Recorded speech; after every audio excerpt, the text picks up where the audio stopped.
주요 뉴스 가운데 뽑힌 오늘의 픽, 지금 바로 시작합니다.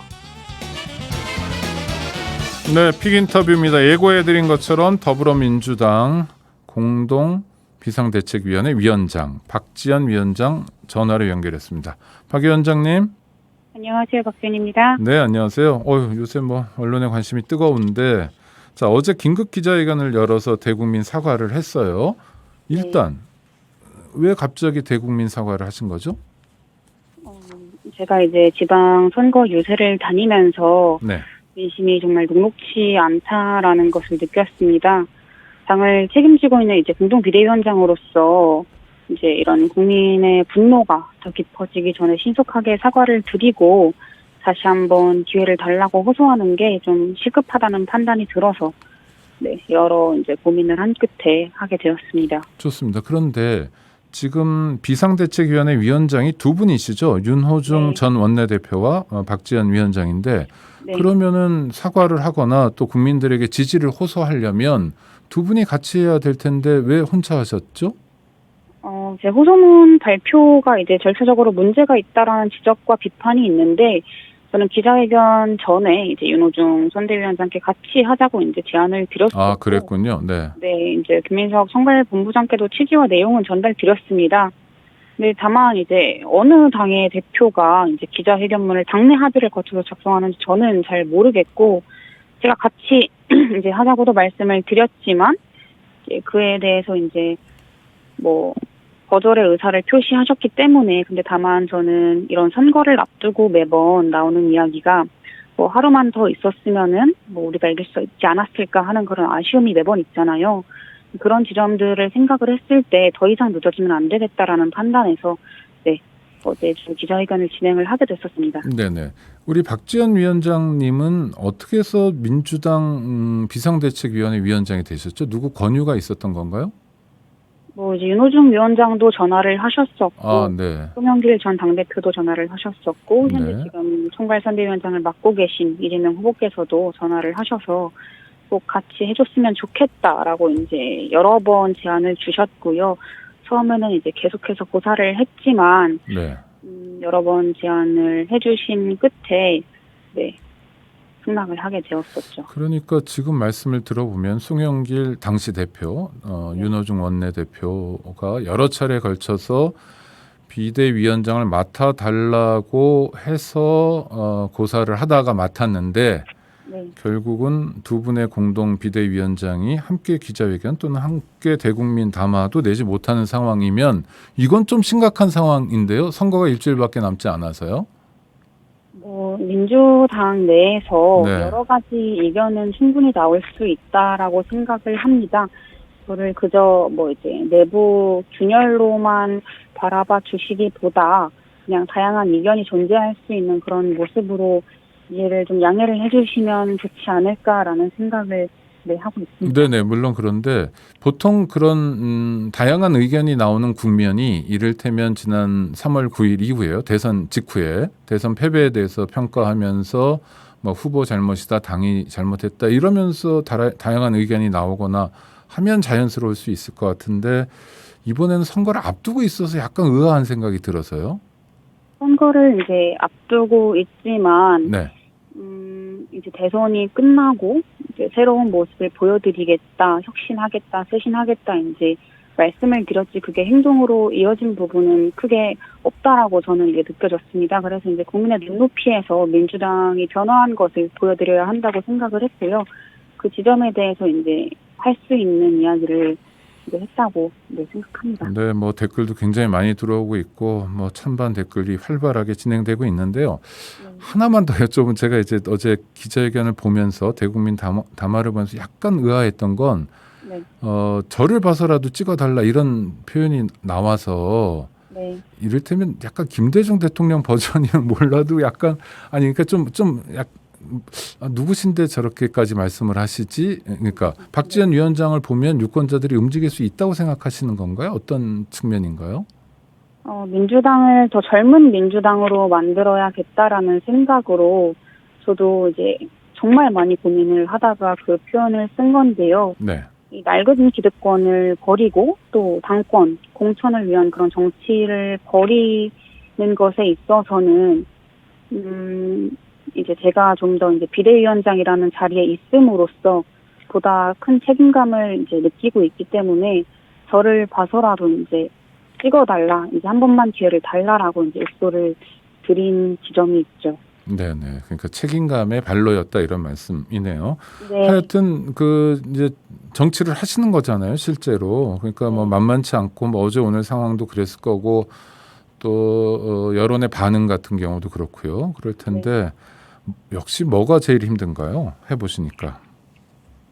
다 힘들어요? 네. 네, 뭐 이제 의도하지 않아도 뭐 제 말투나 손짓이나 그런 행동 하나하나가 기사로 나가는 것에 대해서도 정말 큰 부담이 느껴지고, 네. 상식적인 이야기를 하려고 하고 있는데 그에 대한 이제 반발이 크다는 것에 대해서도 많이 이제 두려운 지점도 분명히 있고요. 네, 하지만 이제 응원을 해주시는 분들도 많이 계셔서 꿋꿋하게 버텨나가고 있습니다. 네. 하여튼 다시 한번 든 생각, 어제 대국민 담화 같은 경우에는 조금 시간이 걸리더라도 당내에서 좀 의견을 조율하면서 나왔으면 어땠을까 하는데 그건 가능성이 전혀 없었나요? 일단 협의를 뭐 앞서 이제 질문해 주신 것에 대해서 이제 비슷한 답변을 드릴 네. 수밖에 없겠는데요. 같이 하자고 제안을 드렸었고 그거에 대해서 이제 뭐 거절의 의사를 비추셨기 때문에 네, 저는 좀 진행을 해야 한다라고 판단을 해서 진행을 한 바가 있습니다. 다만 이제 그거에 대해서 개인의 의견이라고 이렇게 일축을 하신 것에 대해서는 아쉬움을 표명합니다. 개인의 의견으로 일축한 건 윤호중 위원장이나 또 김민석 의원이 그랬다는 그 대목을 말씀하시는 거죠? 네, 그렇습니다. 네, 알겠습니다. 586 용태론을 말씀하셨는데 지난번에 송영길 서울시장 후보하고 함께 인터뷰를 할 때 보니까 인천에 지금은 이제 국회의원을 그만뒀는데 인천의 국회의원 중에서 송영길 후보가 두 번째로 젊은 사람이라고 그러더라고요. 무슨 얘기냐면 586만이 아니라 60대도 굉장히 많은 거 아닙니까? 민주당 안에는. 왜 하필이면 586 용태를 꼭 집어서 말씀하시는지 궁금합니다. 제가 586 용태를 꼭 집어서 이제 말씀을 드렸다기보단 네. 이제 기자님께서 먼저 이 586 용태에 대해서도 이제 행동으로 보여줘야 되지 않겠냐라고 질문을 주셨는데요. 제가 말씀드린 지점에 대해서 좀 개념을 정확하게 하자면 이게 연령주의적인 관점이 아니라 저도 이제 이 민주화운동을 통해서 이 586 세대가 민주주의 성과를 이룬 것은 너무 정말 진심으로 존경을 합니다. 제가 존경하고 있는 그런 이 당내 선배님들이 너무 많이 계시고요. 다만 모두가 다 그렇지는 않다고 생각을 합니다. 이 민주당이 그래도 민주당이라면 변화를 만들고 또 다양한 목소리를 수용하고 달라진 민주당을 만들어내야 하는데 그거를 이제 그 변화를 받아들이기 힘든 집단에 대해서 저는 좀 문제의식을 가지고 있는 거고요. 이미 우리가 이제 약속을 하고 어긴 약속이 많잖아요. 이를테면 어떤 거죠? 약속하고 어긴 것들. 뭐 차별금지법도 그렇고 정치개혁 법안도 그렇고 이제 그런 지점들에 대해서 이 국민들이 보시기에 납득하기 어렵지 않을까라고 생각을 해서 이 국민 무서운 줄 모르고 계속 말 바꾸기가 이제 되는 것 같은데 더 이상은 그런 게 통하는 시대가 아니라고 저는 생각을 하고요. 네. 이렇게 시대와 발맞춰서 나가지 못한다면 이제 좀 아름다운 세상이 어렵지 않을까 이제 그런 분들을 좀 말씀을 드린 거고요. 또 좀 언론에게는 당부드리고 싶은 게 저는 586 용태가 혁신안이라고 말씀을 드린 적이 없습니다. 아, 그렇게 말하진 않았고 언론에서 그렇게 쓰는 거다라는 거 좀 분리를 하시네요. 네. 네, 민주당을 위해서라도 제가 어제 이제 사과와 지지 호소를 드린 5가지 안에 좀 더 집중을 해주셨으면 좋겠다라고 부탁을 드리고 싶고 우리 민주당 후보님들 지역에서 정말 열심히 하고 계시거든요. 골목 곳곳을 다니면서 이제 운동을 하고 계시는데 이런 분들을 좀 기억해 주시고 사전투표, 본투표를 좀 많이 해주시면 좋겠다라고 말씀드리고 싶습니다. 네. 또 현안 중에 하나 최강욱 의원 징계도 말씀하셨어요. 이렇게 빨리 징계를 해야 된다. 근데 보통 당에서든 어디든 징계를 하려면 진상조사가 먼저 아닌가요? 네, 진상조사는 이제 다 이루어진 것으로 알고 있는데 그렇습니까? 최강욱위원회 소명을 받지 못해서 이게 지금 미뤄지고 있다라고 저는 보고를 받았습니다. 근데 이제 그게 최강욱 위원의 개인 재판 때문에 이렇게 미뤄졌는데 이렇게 마냥 미뤄지는 것이 이제 민주당 내에 이 최강욱 위원의 발언으로 인해서 피해를 입으신 피해자분들을 너무 고려하지 않은 게 아닌가라는 생각이 들어서 저는 이 부분에 대해서 좀 당 내에서 분명히 논의가 이제 이루어져야 하고 필요하다고 보여지는데 오늘 이 관련해서 좀 논의를 하려고 했는데 회의장을 윤 비대위원장께서 이제 나가버리셔가지고 추가적인 논의는 못했습니다. 네, 그거는 일종의 민주당이 내로남불이어서는 안 된다 이런 차원에서 하셨던 말씀이라는 거죠? 네, 적어도 우리가 우리 당 소속 자치단체장들이 성폭력 사건으로 당연히 그렇게 고통을 겪었는데 이거를 또 그냥 봐주자는 식으로 넘어가서는 안 된다고 생각을 하고요. 네. 그러면 제가 아니라 정말 국민들께서 용납하지 않으실 거고 우리 당이 먼저 이렇게 정말 적합한 절차를 신속하게 밟지 않고서 어떻게 이준석 대표의 성폭력 의혹을 징계하라 요구를 할 수 있겠습니까? 내가 먼저 깨끗하게 털고 가야 다른 문제도 문제 제기할 수 있다. 그 점과 관련해서요. 민주당의 적극 지지자들인 거로 보이는데 박지원 위원장을 비판 또는 비난하면서 왜 이렇게 내부 총질만 하냐. 총질은 선거 때 밖에다 해야지라고 불만을 터뜨리고 있는데 이에 대해서는 어떻게 설명하시겠습니까? 일단 내부 총질이라는 말 자체의 문제의식을 가지고 있는데요. 이거는 내부 총질이 아니라 당을 쇄신하고 혁신하고자 하는 그런 목소리로 이해를 해주시면 좋을 것 같습니다. 그 내부 총질이라는 단어 자체에 문제를 제기해 주신 분들도 계시고 이제 이탄희 의원님처럼 근데 용어를 하면서 이제 이야기를 또 해주시기도 했는데요. 우리가 지금 대선에서 패배한 이후에도 이제 이렇게 다양한 의견을 받아들이지 못하는 지점에서 이제 좀 출발을 했다고 보여집니다.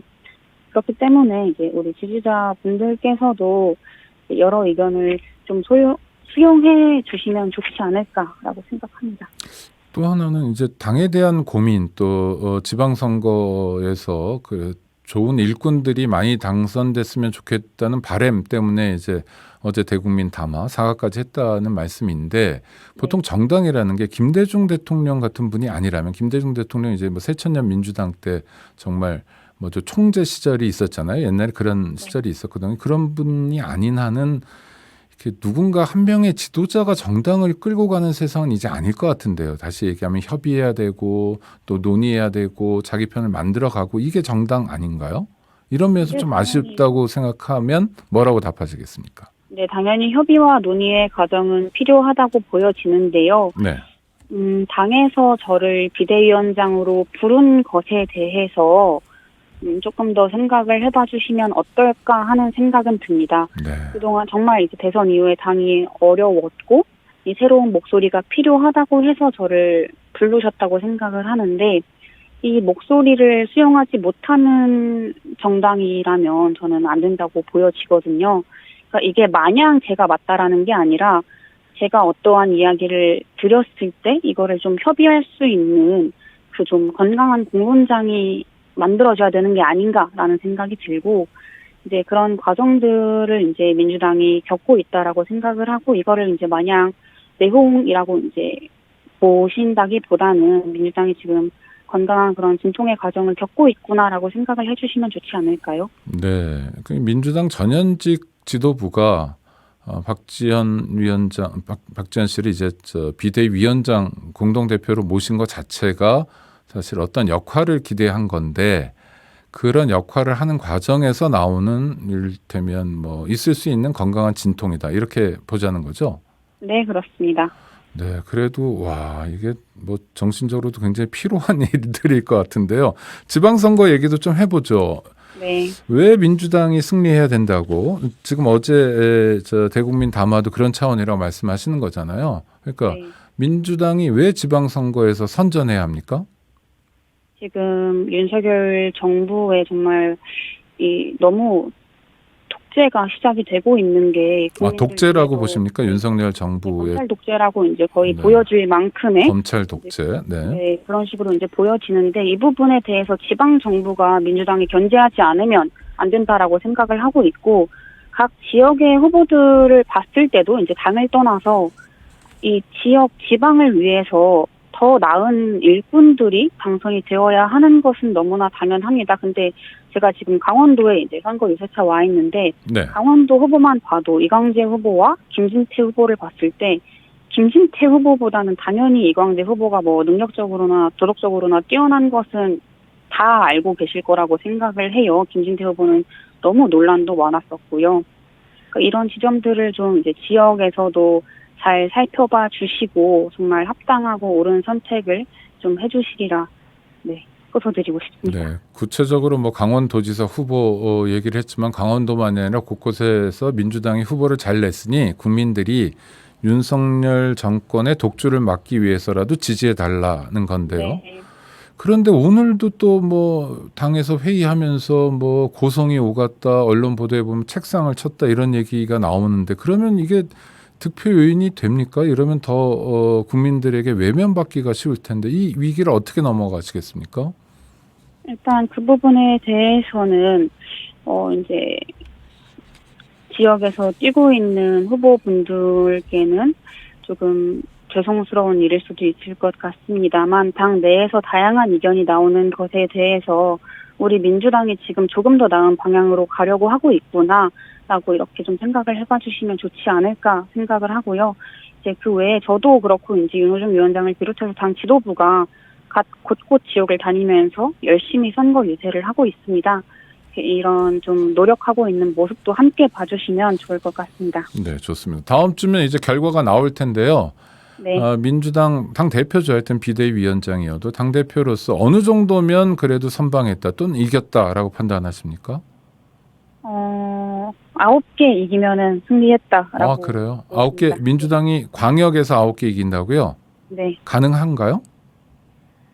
그만큼 열심히 하고 있고요. 네. 7개 이상 승리하면 선방했다고. 9개는 이기는 거고 7개면 선방이고 경기도도 또 중요하지 않습니까? 경기도 너무 중요하죠. 경기도에서 당연히 반드시 이겨야 한다고 생각하고 있습니다. 네, 알겠습니다.